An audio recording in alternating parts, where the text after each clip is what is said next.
Hi, Tony Sycamore here, Senior Market Analyst at IG in Australia. Last week, US equity markets rebounded following robust earnings reports from Megatech giants Alphabet and Microsoft, whose reports confirm the impact of AI on revenues is not merely hype, but a tangible reality. We await further evidence of AI's impact in this week's earnings reports from fellow Megatech giants Amazon, Apple, and chip maker AMD.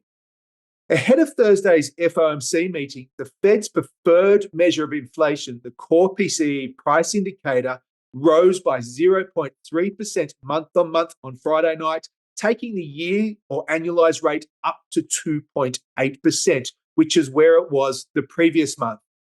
Following firmer than expected inflation data, the Fed will likely keep rates on hold on Thursday at 5.25% to 5.5%. and sound more hawkish in the accompanying press conference. The rates market is already pricing in a more hawkish outcome, with a first rate cut now pushed back until December after the US election. Let's take a look at the charts of the S&P 500 and the Nasdaq as they start the new week. Right, here we are looking again at the NASDAQ weekly chart. And the reason for that is we've been following a wave counts on the longer timeframes quite closely.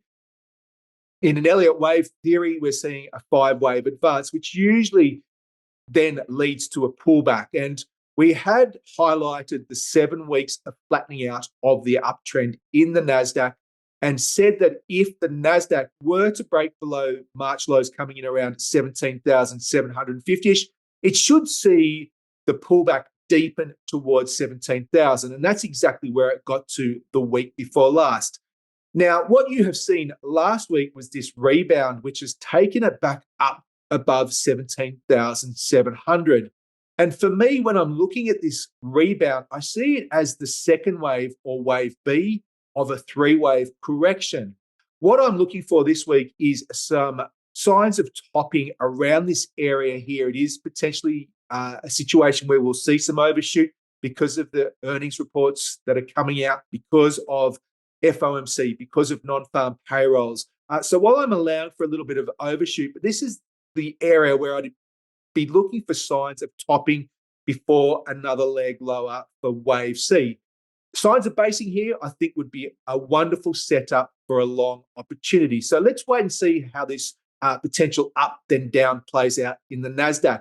Now, for the S&P 500, a similar wave count, I'm seeing this as part of wave B, or the second wave of a 3-wave Elliott wave correction. Looking for signs of topping somewhere around 5150-ish before another leg lower, somewhere into this 4850 to 4750 region here. Again, if we were to see nice signs of basing, also leaning against this 200-day moving average, that would be a nice setup for a long trade. But let's see how this final thrust higher plays out this week, ideally, and then we start to see the turn lower. Keeping in mind, if we were to get above 5,200, that probably suggests that this was the final stage of the correction and that the up move has resumed. Thank you for listening and have a good week ahead.